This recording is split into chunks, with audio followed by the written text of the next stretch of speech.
year, I'm speaking to you not from Buckingham Palace, but from Sandringham, where my family gathers every year for Christmas.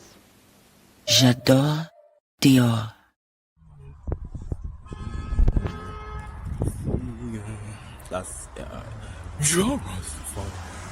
That I made my first Christmas broadcast 40 years ago.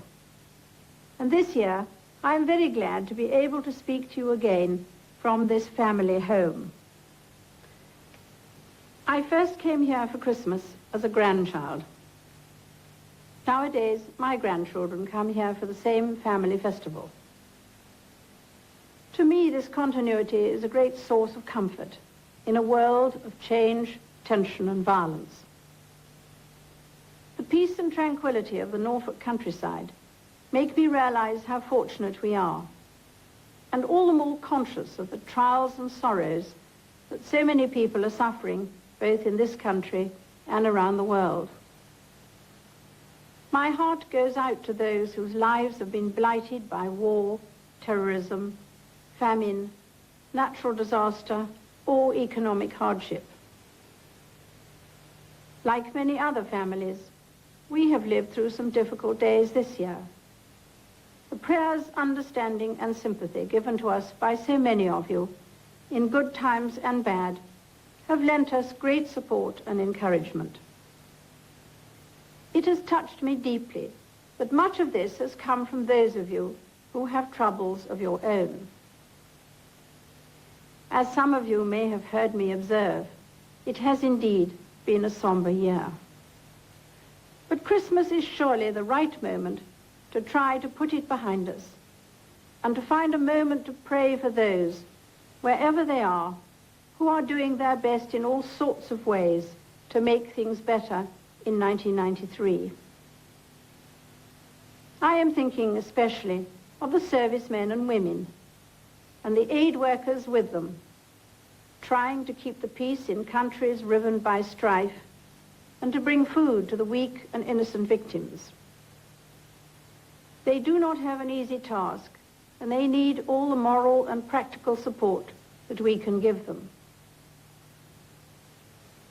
Curiously enough, it was a sad event which did as much as anything in 1992 to help me put my own worries into perspective. Just before he died, Leonard Cheshire came to see us with his fellow members of the Order of Merit. By then, he was suffering from a long drawn-out and terminal illness. He bore this with all the fortitude and cheerfulness to be expected of a holder of the Victoria Cross. However, what struck me more forcibly than his physical courage was the fact that he made no reference to his own illness, but only to his hopes and plans to make life better for others. He embodied the message in those well-known lines: kindness in another's trouble, courage in one's own. One of his Cheshire homes for people with disabilities is not far from this house.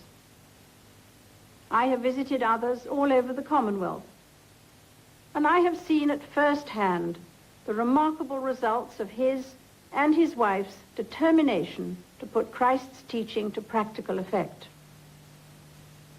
Perhaps this shining example of what a human being can achieve in a lifetime of dedication can inspire in the rest of us a belief in our own capacity to help others.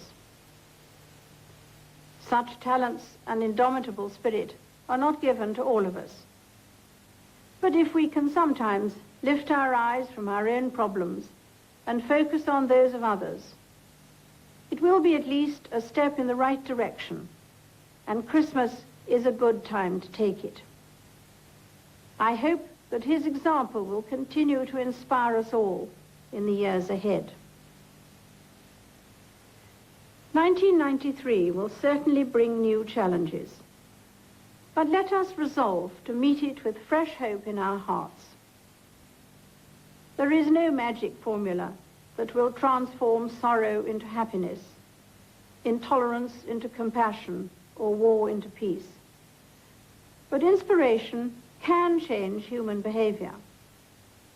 Those like Leonard Cheshire, who devote their lives to others, have that inspiration.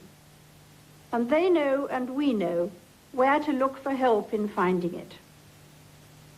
That help can be readily given if we only have the faith to ask. I and my family, as we approach a new year, will draw strength from this faith in our commitment to your service in the coming years. I pray that each and every one of you has a happy Christmas, and that we can all try to bring that happiness to others. God bless you all.